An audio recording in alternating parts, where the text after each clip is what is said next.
Halo semuanya, perkenalkan saya Tiffany sebagai host di sesi konseling pada hari ini. Dan di sini juga sudah ada bersama dengan saya Rinaldi sebagai konselor, kemudian ada Cheryl dan Vanessa sebagai pengamat, dan Matthew sebagai konseli.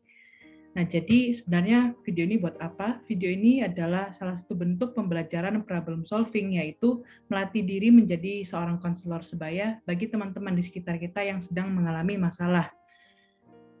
Nah, sebelum kita memulai sesi konseling di hari ini, mari kita awali dengan doa terlebih dahulu. Mari kita berdoa. Tuhan Yesus, terima kasih telah mengumpulkan kami dalam konseling di hari ini. Biarlah konseling ini dapat berjalan dari awal hingga akhir dengan baik dan lancar, dan biarlah video ini bisa bermanfaat bagi setiap orang yang mendengarkan. Terima kasih Tuhan Yesus, dalam nama-Mu kami berdoa, amin. Nah, oke, langsung saja kita panggil Matthew dan Rinaldi untuk memulai konseling ini. Halo Di. Hai Matt, kamu kok suaranya sedih gitu, Matt? Ya jujur aja ya Di. Sebenarnya ini aku mau cerita-cerita gitu. Ya intinya aku mau curhat gitu kamu Di. Loh, kamu kenapa? Ada masalah apa, Matt? Ya aku cuma ingin cerita-cerita lah suatu hal ke kamu gitu. Kan ya kita kan sudah kenal lama tadi, aku juga tahu kamu tuh ya orangnya baik dan juga kamu tuh pendengar yang baik juga. Ya intinya aku cuma ingin aja lah curhat ke kamu. Nggak apa-apa, cerita apa? Cerita aja ke aku. Aku siap dengar kok. Nah, kalau kamu ada masalah atau hal yang harus dirahasiain, aku nggak sebar kok rahasianya. Nggak, aku cerita ke orang lain. Jadi kamu cerita aja kalau kamu mau. Ya, tapi sungguhan ya Di, janjilah kamu nggak bakal cerita-cerita ke orang lain. Janji, nggak aku ceritain kok ke orang lain. Ya, thank you Di. Ya, jadi gini ya Di, itu kan kita sudah kelas 12, ya kita kan sudah lagi tamat SMA, kita akan lulus dan juga kebanyakan dari kita kan mikirkan tentang kuliah lah. Dan jujur aja aku ini ingin kuliah ke luar negeri. Aku juga sudah melakukan banyak persiapan lah. Tapi aku merasa kira-kira ini persiapanku itu begitu banyak dan aku ini benar-benar jadi orang yang sibuk. Aku ini benar-benar repot, banyak dokumen yang harus aku persiapkan gitu. Aku juga ya harus les bahasa karena kan bahasanya juga pasti beda. Aku harus belajar cara berbicara bahasanya orang-orang di sana, dan ya aku juga sering diberitahu oleh banyak orang kalau aku ini harus menyiapkan mentalku supaya aku ini benar-benar bisa kuat dalam menjalani 4 tahun kuliah di sana. Dan aku juga, karena kita sama orang Kristen ya, dan kita tahu kata doa ya kan, kita juga harus doa ke Tuhan. Dan aku merasa aku walaupun sudah berdoa, aku ini masih nggak tahu jurusan yang aku pilih ya sesuai dengan aku atau belum. Dan aku ini kan juga ya orangnya itu nggak gampang termotivasi gitu. Aku merasa kalau lingkungan di sekitarku itu ya nggak mendukung aku untuk belajar, nggak mendukung aku untuk semangat mempersiapkan untuk kuliah aku ini. Dan semakin lama aku semakin lihat banyak teman kita itu yang karena mereka nggak keluar di luar negeri, mereka persiapannya jauh lebih mudah. Dan aku merasa kalau kehidupan mereka itu ya lebih santai gitu ya kan. Aku ya mereka kan semakin iri ya. Aku hampir nggak punya banyak waktu untuk bermain-main untuk menikmati waktuku sendiri. Aku sebagian besar waktuku itu ya untuk les, untuk mempersiapkan dokumen dan juga untuk hal lain lah yang berhubungan dengan pergi ke universitas gitu. Ini juga merasa semakin lama aku ini merasa aku tidak punya keinginan atau impian untuk melakukan apapun.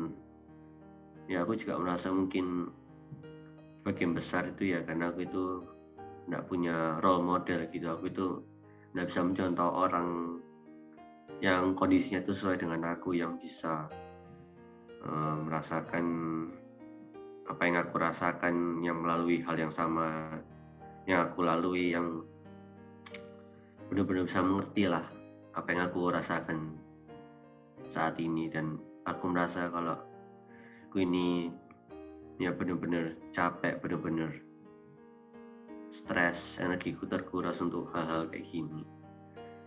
Kalau menurutmu gimana, Di? Kayaknya aku harus ngapain?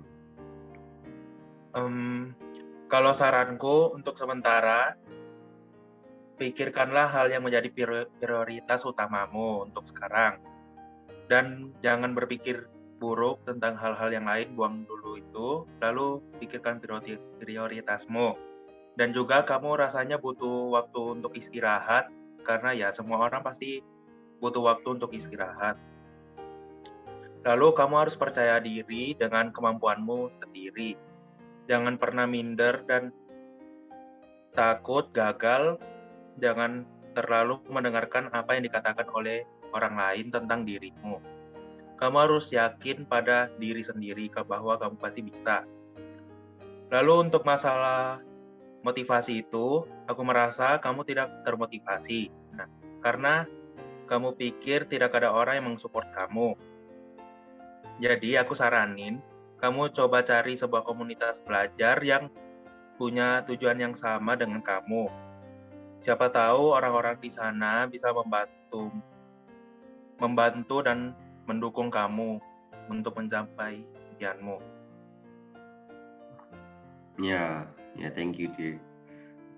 Jujur aku juga paham di maksud perkataanmu dan aku merasa ya cukup terberkati lah. Tapi tetap aja semua hal itu kan lebih mudah diucapkan daripada dilakukan lah. Lagi pula kan kamu juga sudah lama kenal aku juga sudah lama kenal kamu tahun-tahun, dan kamu kan juga pasti tahu aku ini orangnya pendiam dan aku ini tidak mudah bergaul dengan banyak orang, bahkan orang-orang yang sudah aku kenal bertahun-tahun dan selalu ada di sekitarku gitu, dan aku juga tidak akrab dengan mereka gitu. Aku takut ya asal masuk ke sebuah komunitas yang baru, di lingkungan baru, dengan orang-orang yang baru, dan ya aku cuma takut aja nggak diterima dan merasa takut disingkirkan lah istilahnya. Dan aku jujur juga aku merasa aku ini sudah berusaha sebaik mungkin, aku sudah melakukan upaya yang terbaik untuk aku bisa setidaknya tahu lah kira-kira jurusan apa yang sesuai dengan keinginanku, sesuai dengan apa yang aku suka lakukan gitu. Tapi ujung-ujungnya ini aku juga merasa ya selalu ketemu jam buntu gitu dia. Aku ini ya lama-lama bingung enaknya ini aku harus ngapain gitu. Ya, aku juga paham maksudmu. Karena aku juga dulu pendiam dan susah bergaul dengan orang lain. Tapi aku memberanikan diri dan keluar dari comfort zone-ku. Jadi, jangan pernah takut untuk masuk ke komunitas yang orangnya yang tidak kamu kenal sama sekali. Karena siapa tahu nanti kan dapat teman-teman baru yang bisa mensupport. Aku yakin kamu lagi diproses sama Tuhan. Dan yang terpenting berharap ke Tuhan, karena Tuhan pasti akan membuka jalan buat kamu. Iya ya, kamu benar, Di. Ya, aku bakal cobalah ikuti saranmu, Di. Aku bakal coba cari komunitas barulah yang bisa mendukung aku dalam masalah ini. Nah, begitu dong. Kamu harus coba mensupport dirimu sendiri bahwa kamu pasti bisa. Bagaimana perasaanmu sekarang? Ya, puji Tuhan lah aku bisa cerita-cerita ke kamu, aku merasa lebih lega lah daripada sebelumnya. Ya, begitulah. Ya bagus kalau begitu. Iya, ya semoga aku bisa lebih percaya diri dan juga nggak berlarut-larut dalam masalah ini. Puji Tuhan, semoga kamu bisa berubah menjadi lebih baik lagi. Jangan minder dengan dirimu sendiri dan teman-teman juga. Karena semua tergantung dari apa yang kamu pikirkan dan apa yang kamu rasakan. Jadi kamu bisa menyelesaikannya. Dan juga kamulah yang mengerti dirimu sendiri, bukan orang lain.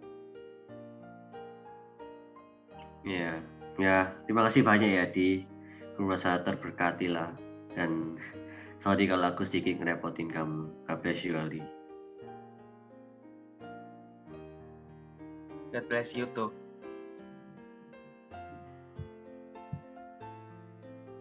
Oke, jadi itulah sesi konseling antara konselor dan konseling. Nah, sekarang kita akan mendengarkan bersama-sama tanggapan atau penilaian dari pengamat atas konseling yang baru saja kita dengar tadi.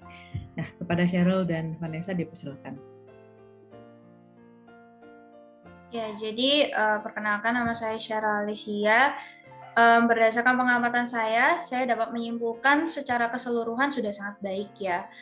Bisa dinilai dari postur tubuh yang tegak dan juga kontak mata yang fokus pada lawan bicara, di mana menunjukkan keterlibatan sebagai teman dekat untuk bisa mencari jalan terbaik ya untuk pihak konselor. Suasananya juga natural ya, seperti gimana sih kita berbincang serius dengan teman baik kita gitu kan. Dan juga tempo yang digunakan juga tidak terburu-buru, jadi menunjukkan kalau konselor tersebut benar-benar serius mendengarkan dan ia ingin mensupport penuh temannya tersebut. Untuk hal-hal yang perlu dikembangkan sebenarnya tidak ada. Mungkin saya ingin mengingatkan sebagai konselor gitu ya, kita tuh tidak bisa selalu memberikan nasihat kepada orang lain. Maksudnya ciri-ciri orang tuh berbeda-beda. Ada yang suka disupport, ada yang suka cuma didengerin doang, ada yang lebih suka untuk dipuji atau dibilang hal-hal positif tentang dia gitu. Jadi kita harus melihat orang lain, maksudnya membaca orang lain, sifat mereka, apakah cocok dengan cara kita mensupport, cara terbaik kita mensupport itu seperti apa. Segitu aja, terima kasih. Perkenalkan, saya Vanessa sebagai pengamat 2. Di sini saya cuma mau menambahkan dari penilaian yang telah dilakukan oleh pengamat 1, yaitu Cheryl. Konselor Aldi memperlihatkan sikap tubuh yang tegap, bahwa ia telah fokus kepada konseling. Dia juga memiliki sikap terbuka, ia mau mendengarkan dan tidak memiliki argumen apapun terhadap masalah yang dimiliki oleh konseling Matthew. Tubuhnya juga condong dan juga seperti yang saya bilang sebelumnya, fokus kepada konseli saat menceritakan masalahnya. Kontak mata juga terjaga dengan baik dan pembicaraan ini pun berjalan dengan natural dan bisa dilihat bahwa dua-duanya memiliki sikap yang rileks. Hal-hal yang sudah baik itu dimohon untuk tetap dipertahankan dan menurut saya tidak ada hal-hal lagi yang perlu dikembangkan. Terima kasih.